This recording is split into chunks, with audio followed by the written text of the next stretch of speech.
hope you're having a great day. I wanted to show you in a short video after my last YouTube clip how to make a protein smoothie. This smoothie and smoothie bowl is a great way to start the day, especially for little kiddies, for moms that are breastfeeding their babies, and for kids and adults that have really bad immune systems. My husband used it during cancer treatment when he just really couldn't eat anything. So anyone that is going through chemotherapy, radiation, it is a fabulous start to the day, and it's quick and easy to make. Enjoy, everyone.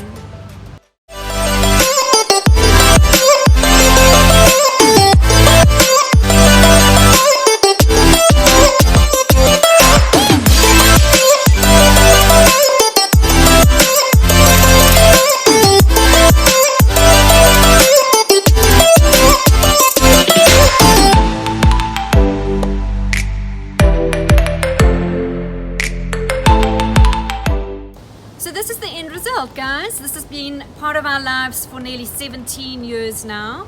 Our daily smoothies or smoothie bowls.